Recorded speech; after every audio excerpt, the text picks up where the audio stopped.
4 days after I brought my newborn son home, my husband changed the locks on my house, boarded a plane with his mother, and sent me a message that said, "Wait outside like the help." He believed I was weak. He believed the pain medication, the sleepless nights, and the stitches beneath my clothes had made me helpless. Most of all, he believed the house belonged to him because he had spent 3 years acting like it did. He was wrong about all 4 things. My name is Mara Ellison, and the moment my front door refused to open was the moment my marriage ended. I had taken my son, Noah, to his first pediatric appointment that morning. It was late January in Denver, the kind of cold that made the air hurt inside your nose. Snow from the night before had hardened along the curb, and every step pulled at the incision across my lower abdomen. Noah was asleep in his car seat. He was so small that the padded straps looked enormous around him. I carried him from the car with one hand and held the diaper bag with the other. By the time I reached the porch, I was breathing too hard. I entered the code on the keypad. The light flashed red. I tried again. Red. I checked the numbers as if I might have forgotten the code to the house I had owned for 7 years. Red again. Then I noticed the brass keyhole beneath the keypad was new. My key did not fit. For several seconds, I simply stood there. The wind pushed loose snow across the porch. Noah made a soft sound inside the car seat. My body felt heavy and hot beneath my coat, but my fingers were going numb. I called my husband Derek. He did not answer. I called again. Voicemail. Then my phone buzzed. A photograph appeared on the screen. Derek and his mother, Celeste, stood in front of a massive stone fireplace. Behind them were tall windows, snow-covered mountains, and people wearing expensive ski clothes. Derek held a glass of whiskey. Celeste wore a white fur-trimmed jacket I had seen online 2 weeks earlier. The message beneath the photograph said, "We needed a break from the drama." I stared at it, confused. What drama? I had given birth 6 days earlier. I had slept perhaps 8 hours in total since coming home. I had not argued with anyone. I had barely had enough energy to shower. Before I could type a reply, another message arrived. This one came from Celeste. "Derek says you went out. The house is being reorganized. Wait outside like the help until someone contacts you." I read the sentence 3 times. Wait outside like the help. My son began to cry. The sound pulled me out of the shock. I lifted the car seat on the porch bench, opened the cover and touched his cheek. His skin was warm, but the air around us was freezing. I called my neighbor, Mrs. Alvarez. She was 72 and lived across the street. She opened her front door before I finished explaining. "Bring that baby inside," she said. Now, I crossed the street slowly, carrying Noah against my chest while Mrs. Alvarez took the diaper bag. She wrapped a blanket around both of us and sat me near her fireplace. Only then did I begin shaking. Mrs. Alvarez made tea. I did not drink it. She asked whether Derek had ever threatened me. "No," I said. That was the truth. Derek did not threaten people. He smiled, he explained. He made every cruel decision sound temporary and reasonable. When he wanted my home office, he said the sunlight helped him concentrate. When he wanted control of the household accounts, he said I should not have to worry about bills during pregnancy. When his mother began staying with us every weekend, he said she was lonely after her divorce. When Celeste moved her clothes into the guest room, she called it keeping a few things close to family. Nothing had ever sounded dangerous, not until the door stopped opening. I called my older brother, Jonah. He answered on the first ring. "Are you safe?" He asked after I told him what happened. "Yes." "Is Noah warm?" "Less. Do not contact Derek again. Take screenshots of everything. I'm coming." Jonah was a construction attorney. He had spent 15 years dealing with contractors, property disputes, forged documents, and people who thought confidence was the same thing as ownership. He arrived 40 minutes later carrying a laptop, 2 phone chargers, and an expression I had only seen once before at our father's funeral, when a distant cousin tried to remove a watch from Dad's bedroom before the estate had been settled. Jonah read the messages. Then he asked, "Whose name is on the deed?" "Mine." "Only yours." "Les paid off." His eyes lifted to mine. "Derek knows that. He knows the house came from Dad." That is not what I asked, I thought back. Derek knew my father had purchased the property before we married. He knew I inherited it after Dad died. He knew there was no monthly mortgage payment. But had I ever shown him the deed? No. Had I ever explained the trust that protected the house? No. Had I ever told him that Dad's estate lawyer required my written approval for any loan, transfer, land lease, or title change? No. I don't think he knows the details, I said. Jonah closed the laptop. Good. That single word changed the temperature in the room. I looked at my son sleeping against my chest. What do we do? We'll find out why he needed you outside. That afternoon, Jonah called a locksmith. Because I was the legal owner, the locksmith replaced the new locks Derek had installed and gave me the only keys. A police officer stood nearby while we entered, not because Derek was present, but because Jonah had requested a civil standby. The house looked almost normal. That frightened me more than a mess would have. No broken furniture. No empty closets. No obvious theft. The nursery was untouched. Noah's crib stood beneath the painted wooden stars Derek and I had hung together. A folded blanket lay across the rocking chair. 4 days earlier, Derek had stood in that room holding our son and crying. Now he was in Wyoming with his mother. I walked through the kitchen. My laptop was gone. So were 2 file boxes from the cabinet beside my desk. The folder containing my father's trust documents was missing. The small fireproof safe in the pantry had been opened. Passports, tax returns, and insurance papers had disappeared. Derek had not locked me out because he wanted privacy. He had locked me out because he was searching for something. Jonah took photographs of every empty shelf. Then he walked into the garage and stopped. Derek's SUV was gone, which I expected. What I did not expect was the square patch of clean concrete where Celeste's storage cabinet had stood. What was there? Jonah asked. A metal cabinet. She said it contained Christmas decorations. When did she bring it? 3 months ago. He looked toward the security camera mounted above the garage door. Do you still control the camera account? I think Derek does. Jonah smiled without humor. Then let's see whether he remembered to remove your recovery email. He had not. Within 20 minutes, we were viewing footage from the previous day. 11:14 in the morning, Derek in the garage carrying 2 empty file boxes. At 11:22, Celeste arrived in a rental van. At 11:37, a man wearing a gray suit entered through the side door. At 12:03, they carried the metal cabinet into the van. At 12:16, Derek changed the locks. At 12:42, all 3 left. The suited man was not a locksmith. I recognized him. His name was Warren Pike. He had attended our baby shower. Derek had introduced him as an old friend from business school. Jonah froze the video and enlarged the image. Do you know what he does? Financial consulting, I think. Oh, Jonah searched the name. The first result was not a consulting company. It was a private lending firm. The second result was a lawsuit. The third was a state regulatory complaint involving fraudulent asset statements. I looked down at Noah. My son's tiny hand was wrapped around my finger. What did Derek do? I whispered. Jonah did not answer. He was reading something on the screen. Then he said, whatever it was, he thinks your house can save him. I slept in the nursery with the door locked. Not because I expected Derek to return. His social media showed him eating dinner at a luxury ski lodge, nearly 600 miles away. I locked the door because the house no longer felt like a home. Every object had become evidence. At 2 in the morning, while I fed Noah in the rocking chair, my phone lit up with an email. The sender was unknown. The subject line said Lio o need to CEO echi felid. There was no message, only an attachment. Jonah had warned me not to open unknown files, so I forwarded it to him. 10 minutes later, he called. His voice was low. Mara, did you sign a marital property agreement last October? No. Did you sign any in front of a notary named Denise Harlow? No. Did Derek ever bring papers to you while you were taking medication? I thought about October. I had been hospitalized for dehydration during my pregnancy. Derek brought insurance forms to my room. He pointed to several signature lines and said they were needed to update our coverage before the baby arrived. My stomach tightened. I signed insurance papers. What did they look like? I don't remember. The silence on the phone told me enough. The attachment was a scanned legal document. It claimed I had agreed to convert my separate property, the house, into marital property. At the bottom was a signature that looked like mine. Beside it was a notary seal. The agreement had been dated the same day I was in the hospital. Derek had not merely stolen papers. He had been preparing to steal the house. The document had not yet been recorded with the county, but it had been submitted to Warren Pike's lending firm as proof that Derek owned a share of the property. In exchange, Warren's company had given Derek a loan for $800,000. My hands went cold. What did he need $800,000 for? We're finding out, Jonah said. Do not confront him. I almost laughed.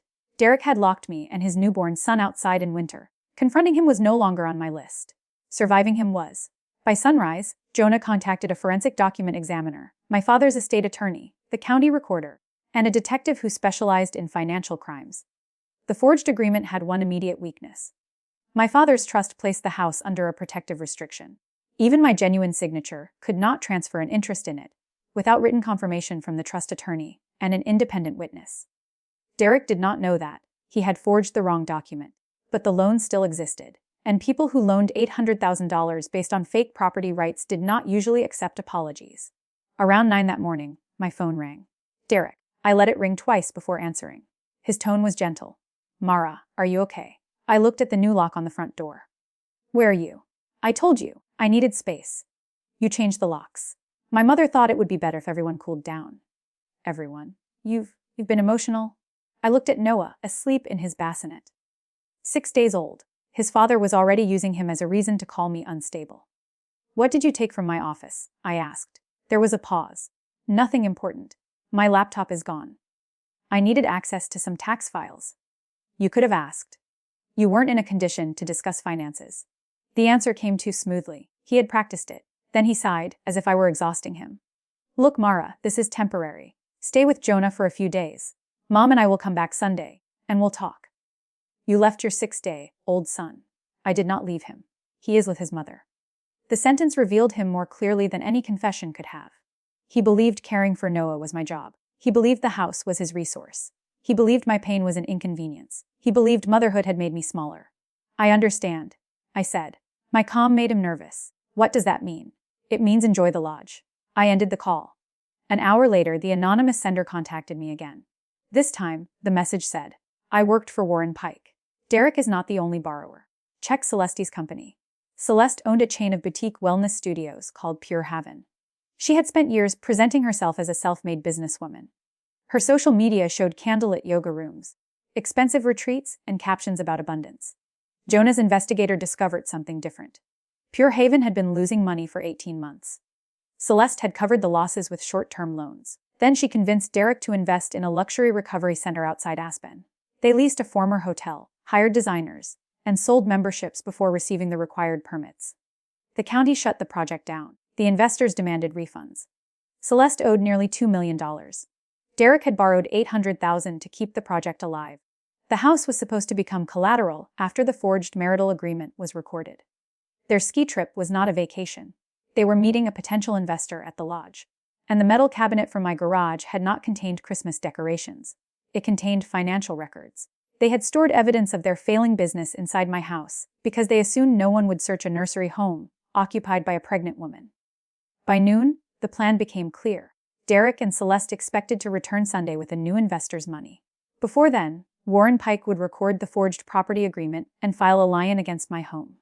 If the investment worked, they would repay Warren and pretend nothing happened. If it failed, my house would be taken. Either way, I was never supposed to know. I stood in my kitchen and stared at the marble counter my father had installed with his own hands. He had been a carpenter before he became a developer. Even after he could afford crews, he still built things himself. When I was 12, he taught me how to use a level. Never trust your eyes when the truth can be measured, he told me. For 3 years, I had trusted appearances. Derek looked loyal. Celeste sounded caring. Our marriage appeared level. Now I had the measurement. Everything was crooked. Jonah asked whether I wanted to leave the house and stay somewhere secure. No, I said. Mara, these people forged your name for $800,000. This is Noah's home. That is exactly why you should be careful. I looked around the kitchen. Then I made a decision. I'm not staying, I said. But neither are they. The house could not be transferred without the trust attorney's approval, but it could be sold by me. My father had left another property in the trust. A smaller house in Boulder, near Jonah and close to a children's hospital. It was vacant after a long-term tenant moved out. I had planned to renovate it later. Now it became our escape. I called my father's attorney, Louise Grant. I want to sell the Denver house, I told her. She did not ask whether it was emotional. She asked, how quickly? As quickly as the law allows. A developer had tried to buy the property twice during the previous year because it sat on a double lot in a neighborhood approved for townhomes. I had refused both offers. Louise called him. He made a third offer before dinner.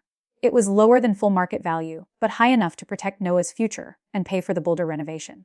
Cash. No financing condition.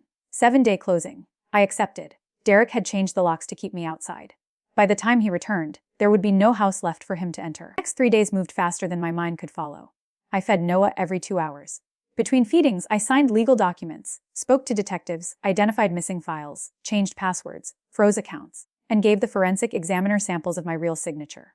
The forged agreement failed every test. The pen pressure was wrong.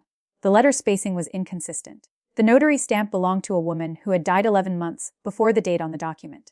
That detail broke the case open. Denise Harlow had once worked with Warren Pike. After her death, someone kept using her seal. The police obtained a search warrant for Warren's office. They found duplicate seals, blank notarized pages, and digital copies of property records belonging to several borrowers' spouses. Derek was no longer involved in a private family dispute. He was connected to a fraud investigation. The anonymous messages came from Warren's former assistant, Elena Park. She had resigned after discovering the false documents. She had already contacted investigators, but she feared Warren would destroy evidence before they acted. When she saw my name in the files, she searched public records, found my business email, and warned me. I asked why she had taken the risk. Her reply was simple. My mother lost her house because someone did this to her. On Saturday afternoon, the developer completed the final inspection. The sale agreement included the appliances and most of the furniture, but not our personal belongings. A moving company packed everything belonging to Noah and me. Derek's clothing, electronics, sports equipment, and personal files were placed in a storage unit rented for 30 days in his name. Celeste's belongings went into a separate unit. Jonah wanted to place them on the curb. Louise advised against it. Justice is strongest when it is organized, she said, so we labeled every box. We photographed every item. We created an inventory. We mailed the storage keys to Derek's office by certified delivery. Then I moved into the Boulder house with Noah. It was smaller than the Denver property and needed paint. The kitchen cabinets were old. The backyard fence leaned slightly toward the alley. But the locks were mine. The first night, Jonah assembled Noah's crib while Mrs. Alvarez unpacked dishes. She had insisted on coming. At sunset, I stood in the new nursery and watched orange light fill the empty room. I expected to feel defeated. Instead, I felt air entering my lungs for the first time in years. Sunday morning, Derek texted. Landing at 4:20. We need the house quiet tonight. Mom has had a stressful week. I showed Jonah. He laughed once. Not because it was funny, because some arrogance becomes so complete it leaves no other response. At 14:32, the sale of the Denver house was recorded. At 5:18, Derek's car entered the driveway. I watched through the security footage provided by the new owner. Derek got out first, wearing dark glasses and carrying a ski bag. Celeste stepped out behind him in the white jacket from the photograph. Derek walked to the keypad. He entered the code he had created. Red light. He tried again. Red. Celeste said something and pointed at the lock. Derek used his key. It did not fit. For a moment, he stood exactly where I had stood 1 week earlier, on the same porch, in the same cold, in front of a door that no longer recognized him. Then a man opened it from inside. His name was Caleb Frost, the project manager for the development company. 2 surveyors were working in the backyard, and temporary fencing had already been delivered. Derek looked past Caleb into the entryway. Most of the furniture remained, exactly as the sale agreement required. But the family photographs were gone. Noah's bassinet was gone. My father's wooden bench was gone. Derek said, "Who are you?" Caleb answered, "I represent the new owner." Celeste pushed forward. "There is no new owner." Caleb handed Derek a business card. "The property was sold and recorded today." Derek stared at him. Then he called me. I answered from the rocking chair in Noah's new room. "What did you do?" he shouted. No greeting. No question about his son. Only the house. "I sold my property." "You cannot sell our home without me. It was never yours. I am your husband. You are also under investigation for forging my signature." Silence. Behind him, I heard Celeste asking what I had said. Derek lowered his voice. "You do not understand what you've done." "I understand perfectly. There are people involved. Contracts. Money. $800,000. Another silence. This one was longer. "How do you know that?" "The same way the police know." He breathed into the phone. Then his voice changed. The anger disappeared. "Mara, listen to me." Warren pressured me. Mom's business was in trouble. I was trying to protect the family. "You locked your wife and newborn outside in January." I panicked. "You forged my signature." "I was going to fix it before anything happened." "You used a dead woman's notary seal." I did not know about that part. It was the first honest thing he said. He had known enough to commit fraud, but not enough to understand the people he joined. Celeste took the phone from him. "Mara, stop this childish performance," she said. "You have a baby now. You need stability. Undo the sale and come home. There is no home to come back to. You cannot punish an entire family because of one misunderstanding." "One misunderstanding." "You were never supposed to be outside long. You always make everything dramatic." I looked at Noah. His eyes were open, the light above the chair. "I have one question," I said. "What?" "When you told me to wait outside like the help, how long did you expect your grandson to wait?" She did not answer. That silence told me more about her than all her speeches about family. I continued. "Your storage key is being delivered tomorrow. After that, contact my lawyer, Mara." I ended the call. The next call came from Detective Ramos. Warren Pike had been arrested. The police had also obtained messages between Warren, Derek, and Celeste discussing the forged agreement. One message from Celeste said, "Once the baby comes, she will be too overwhelmed to notice paperwork." Another from Derek said, "Give me 1 week after the hospital." They had not acted in panic. They had scheduled my weakness. The ski lodge had been their deadline. The investor they met there withdrew after learning about the investigation. Pure Heaven's creditors filed suit. The recovery center project collapsed completely. 2 days later, Derek was arrested at his office. Celeste was charged the following week. Their lawyers tried to describe me as a bitter wife, using criminal law to gain an advantage in divorce. Then prosecutors showed the jury the text message. "Wait outside like the help." They showed the security footage. They showed hospital records confirming I had signed supposed insurance forms while receiving pain medication. They showed the forged document, the dead notary's seal, the loan application, and the messages planning the timing around Noah's birth. The defense stopped calling it a misunderstanding. Divorce lasted 11 months. Derek fought for access to money he believed I'd hidden. He demanded part of the house sale. He demanded support. He demanded reimbursement for improvements he claimed he had made to the property. The court records told a different story.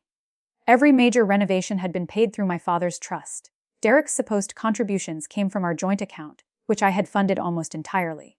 His largest investment in the house was a home theater system he purchased on my credit card without telling me. The judge denied his claim.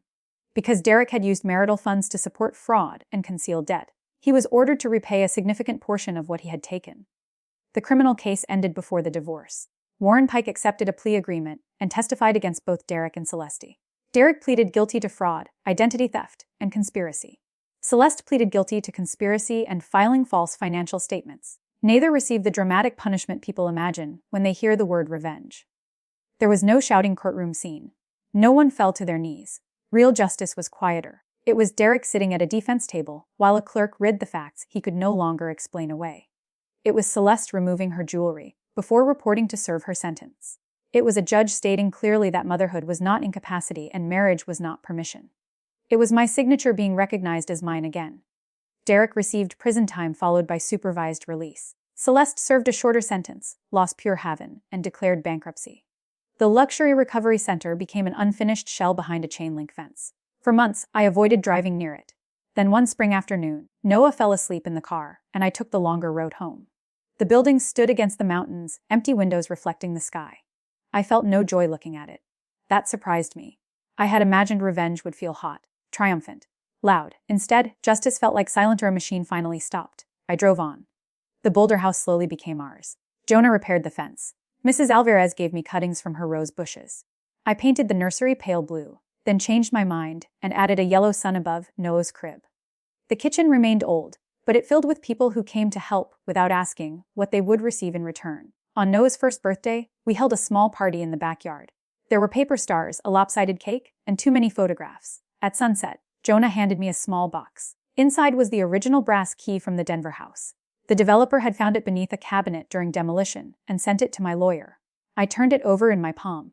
For years, that key had represented safety, then betrayal, then evidence. Now it opened nothing. "What are you going to do with it?" Jonah asked. I looked across the yard. Noah sat on a blanket, laughing as Mrs. Alvarez blew soap bubbles above him. His hands reached for each shining circle as if the world had been made only to surprise him. "I think I'll keep it," I said. "Why?" "To remember that a key is not ownership." Jonah nodded. I placed it back in the box and carried it inside. There were times during that year when I questioned myself. Not about reporting the fraud. Not about selling the house. I questioned whether I had ignored too much before the lockout. I remembered every comment I dismissed, every financial question Derek avoided, every moment Celeste treated my property as a family resource. I wondered whether intelligence should have protected me. My therapist gave me an answer I still carry. "Trust is not stupidity," she said. "Betrayal belongs to the person who chose it."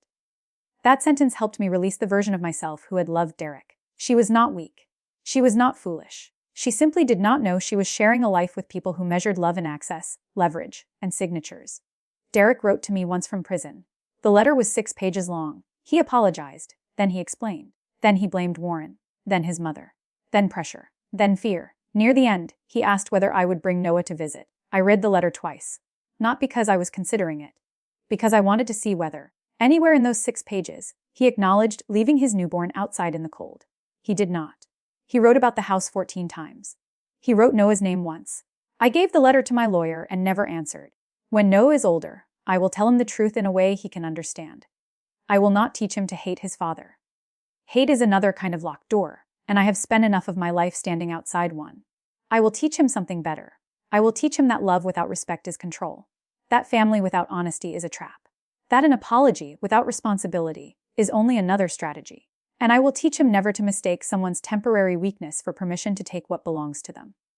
The Denver house was demolished that summer. In its place, the developer built 4 townhomes.